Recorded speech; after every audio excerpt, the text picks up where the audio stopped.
샬롬 초인류 정상국가 12번째 3번 정치 상상력 부재에 대한 마크롱 리더십. 실제로 마크롱은 스타트업 창업을 실행에 옮긴 인물이다.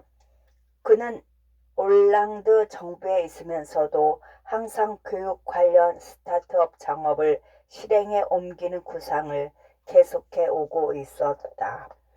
그는 최측근인 상경계 그랑제골 ABC 출신 청년들과 2014년 교육기술과 관련된 스타트업 창업을 하기 위해 당시 프랑스와 올랑드 대통령 때 역임했던 부실장 직책을 사임하였다. 백물이 불여일견이란 말처럼 실제 스타트업을 씹고 뜯고 맛보지 않으면 어디까지나 탁상 공론에 불과할 수밖에 없기 때문에 그 스스로 창업을 직접적으로 시도한 것이다. 이러한 배경 덕에 마크롱이 대통령으로 당선된 지 한 달 후인 2017년 6월 15일 그는 파리에서 개최된 기술혁신 및 스타트업 박람회인 비바 테크놀로지에서 프랑스가 나아갈 길은 스타트업 네이션이 되는 것이라고 선포하였다. 그리고 프랑스가 스타트업을 위해 일하며 스타트업같이 행동하고 사고하는 그런 나라가 되길 원한다고 밝혔다. 그는 프랑스가 창업과 일반적인 스타트업 국가를 뛰어넘어 유니콘 기업들의 나라, 대기업의 나라, 내일의 거인이 나라가 되어야 한다고 선언했다. 특히 미래 산업의 가장 중요한 사물 인터넷, 인공지능, 디지털과 환경기술의 융합, 녹색 테크 기술, 디지털 의료 융합 분야에서 프랑스가 세계의 리더로 올라서야 한다고 하였다. 그러기 위해서는 프랑스를 매력적이고 창의적인 성장 생태계를 만들어갈 것을 약속했다. 국가는 혁신을 촉진시키는 역할을 하겠지만 근본적인 변화는 국가가 아닌 개개인들이 주체가 되어 일으켜야 한다는 점을 강조한 것이다. 프랑스의 창업단지 마크롱 대통령의 적극적인 지원, 미국에 실리콘밸리가 있다면 유럽에는 스테이션 F가 있다. 스테이션 F 2017에 설립된 프랑스의 스타트업 캠퍼스로서 세계 최대 규모이기도 하다. 프랑스 기업뿐만 아니라 국내 기업 중 네이버를 운영했던 NHN 그리고 세계적인 대기업인 페이스북, 마이크로소프트, 구글 등 천여 개의 기업들이 입주하고 있다. 성공한 세계적인 기업들은 후배 스타트업을 위하여 멘토링 등 다양한 프로그램을 운영하며 상생하고 있다. 또한 이곳에서는 업무 공간 또한 칸막이가 없어서 스타트업 간 그리고 스타트업과 대기업 간의 소통 또한 활발하게 이루어지고 있다. 스테이션 F는 스타트업뿐만 아니라 대기업, 대학교, 벤처, 투자사, 행정기관 등 동일한 장소에 모아 놓아서 대규모 네트워크를 구축하고 있다. 또한 스테이션 F에는 스타트업 직원들을 위한 모든 생활권의 기능까지 있어서 업무 공간뿐만 아니라 커피숍, 대형 레스토랑, 우체국, 은행, 기숙사 등 스타트업을 지원할 수 있는 관련 정부기관 등이 입주하고 있는 등 업무 생태계와 생활에 필요한 모든 것을 갖추어 놓았다. 스테이션 F의 기획은 마크롱 대통령이 하지는 않았지만 스테이션 F가 세계에서 가장 주목받는 스타트업 단지로서 인정받은 것은 마크롱의 다양한 지원 정책 때문이었다. 마크롱은 대통령으로 당선된 직후 프랑스를 스타트업 네이션으로 만들어겠다는 선언을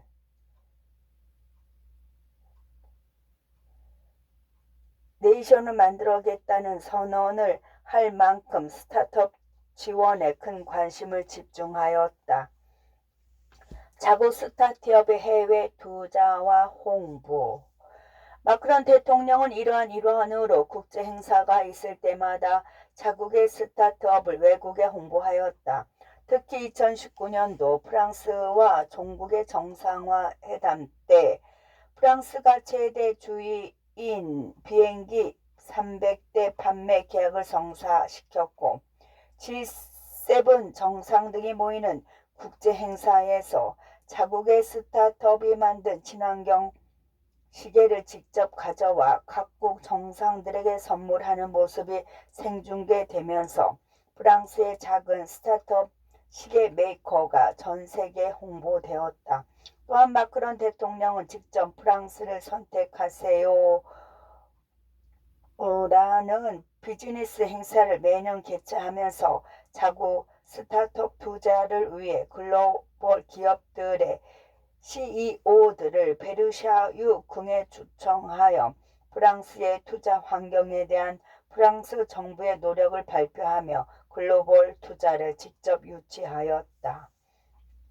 높은 개방성과 친기업 정책. 마크론 대통령의 스타트업 네이션의 특징은 높은 개방성이다.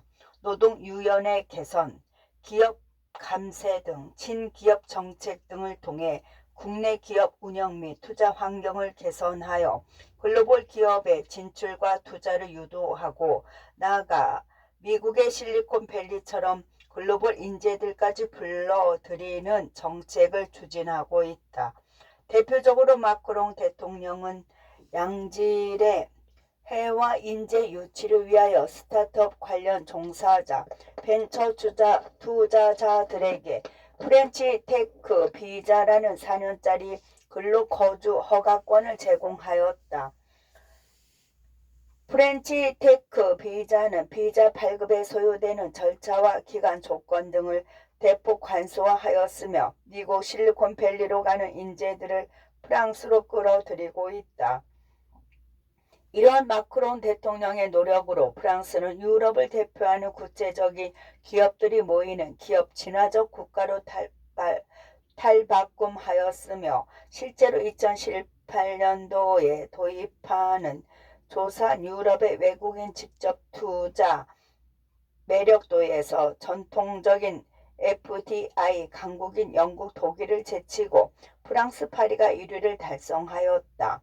또한 외국인 직접 투자 규모는 2016년도만 하더라도 한국은 213억 달러, 프랑스는 231억 달러로 비슷하였으나 마크롱 취임 후 그 다음 연도부터는 한국은 2016년도 대비 FDI 증가율이 26%가 늘어난 것에 비해 프랑스는 62%로 2배 이상의 차이를 보였다. 이는 한국 정부가 최저인건비의 급격한 상승, 4차 산업 성장을 막는 각종 규제를 푸는 것에 대해 실패, 법인세 상승 등 반기업 정책 행보를 보였기 때문이라고 생각한다. 프랑스의 실패를 답습하는 정부. 프랑스는 지난 4년간 친기업 정책 등을 적극 추진하는 등 우리와는 반대되는 방향으로 나아갔다. 이는 마크롱 대통령 취임 전 좌파 올랑드 정권의 반기업 정책들의 실패를 몸으로 직접 겪으면서 나온 정책적 소신과 방향이었다. 올랑드 정부에서는 법인세 인상, 소득의 75%를 과세하는 부유세, 최저임금 인상, 정부 주도의 질 낮은 공공일자리 확대, 각종 기업 규제, 사회보조금 등 이념적 정책들이 주로 이루었고 일반적으로 반기업이 바탕이 된 정책들은 민간 부분의 경제적 활력과 외국인 투자를 위축시켰다. 그 결과 프랑스의 청년 실업률은 올랑드 정부 내내 24%를 웃돌았다. 결국 올랑드 정권은 반기업 포퓰리즘 정책들의 실패를 인정하고 친기업 정책으로 급격히 노선을 전환하였다. 올랑드 좌파 정부가 스스로 경제산업 관련한 모든 정책적 실패를 공식적으로 인정한 것이다. 문재인 정부의 정책을 보면 프랑스에서 실패한 좌파 올랑드 정권의 정책과 매우 유사하다. 현재 우리나라의 외국인 직접 투자는 작년 13.3%가 줄어들었고 한국경제연구원의 조사에 따르면 문재인 정권 하에서 FDI 비율은 2020년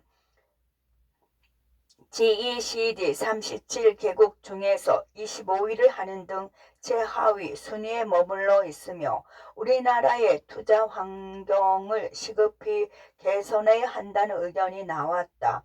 또 보고서뿐만 아니라 나는 언론에서 그리고 밖에서 시민들을 만나면서 자영업자, 청년, 중장년층, 노년층의 경제사회적 질은 매우 눈에 띄게 나빠지고 있다는 것을 뼈저리게 느끼고 있다.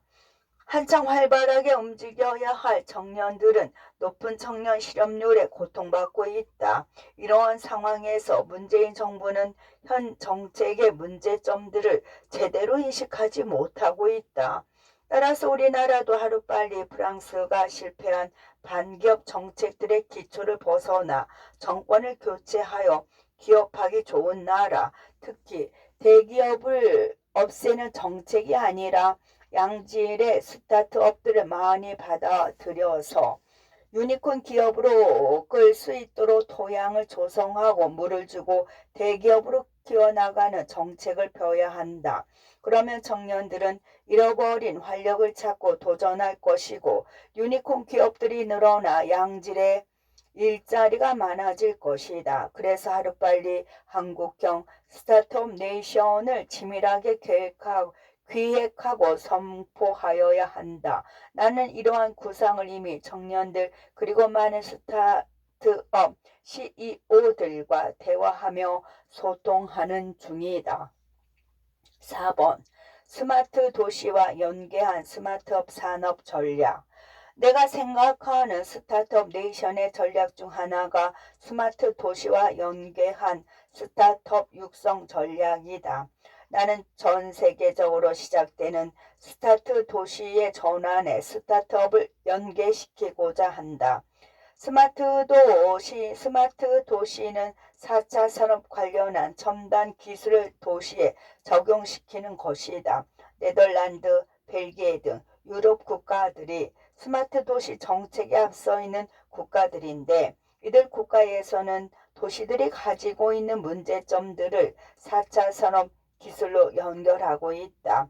예를 들어 노인 인구가 많은 도시에 노인 안전을 위해 각종 센서를 설치하여 노인 친화적 스마트 도시를 만드는 것이 그 예이다. 도시의 각종 범죄 예방에도 스마트 도시 정책들이 쓰이고 있다. 온실가스 감축, 에너지 절감 등 환경 문제를 해결하기 위한 기술도 마찬가지다. 미국의 시카고는 도시에 500개가 넘는 센서를 설치하여 환경을 모니터링하고 있다. 그래서 우리나라도 각 지자체마다 도시의 특성을 분석하고 문제점들이 도출되면 그것을 해결하기 위해서 스타트업들이 참여할 수 있도록 기회를 준다면 지역의 문제점들을 해결하고 4차 산업의 기술을 선도할 수 있으며 관련 스타트업들을 육성할 수 있다. 또한 스마트 도시 정책에는 무인 드론, 자율주행, 자동차 등 다양한 첨단 기술이 활용될 수 있다. 이미 2020년 세종시와 부산시는 스마트 도시 정책의 일환으로 무인 드론, 자율주행 자동차 등의 실험을 하면서 스마트업들에게 기술을 활용하고 개선할 수 있는 기회를 주고 있다. 나는 일단 4차 산업기술의 육성과 기업의 활동을 막고 있는 규제를 먼저 없애야 한다고 생각한다. 각 도시의 규제 샌드박스를 설치하여 무인 드론, 자율주행 자동차 등의 첨단 기술 시험을 하면서 기술을 개발하는 동시에 각종 안정성을 테스트하고 실제적으로 적용하면서 불필요한 규제 등을 점차적으로 푸는 것이다. 이러한 모든 과정을 스타트업계에 기회를 주면 좋지 않을까 생각한다. 대기업 또한 스타트업과의 협업 또는 기술 자문 기회를 주는 것도 고려해 보면 좋을 것이다. 마지막으로 지자체의 도시 관련 정보를 수집 공개하는 오픈 데이터 서비스를 만드는 것이다. 영국 런던은 스마트 도시 정책의 일환으로 도시에 설치된 각종 센서, 설문조사, CCTV 등으로부터 수집된 교통, 치안, 대기 정보 등 환경, 경제, 일자리 등 다양한 도시 정보들을 런던 데이터 스토어에 모아놓고 시민들에게 공개하고 있으며 현재 70여 개의 공공 데이터 세트가 공개되어 있다고 한다. 이러한 정보들을 활용하여 생활편에 관련 애플리케이션을 만드는 청년 스타트업이 많이 생겨나며 이미 수백 개에 이른다고 한다. 우리나라 또한 스마트 도시 법령 개정을 통해 스마트 도시 정보를 지자체의 스마트 도시 운영센터에서 수집하고 실시간으로 제공한다고 한다. 이러한 정보를 스마트업들이 활용할 수 있는 비즈니스 생태계를 만들어 준다면 다양한 지역을 기반으로 한 청년 스마트업들이 생길 것으로 기대한다. 끝.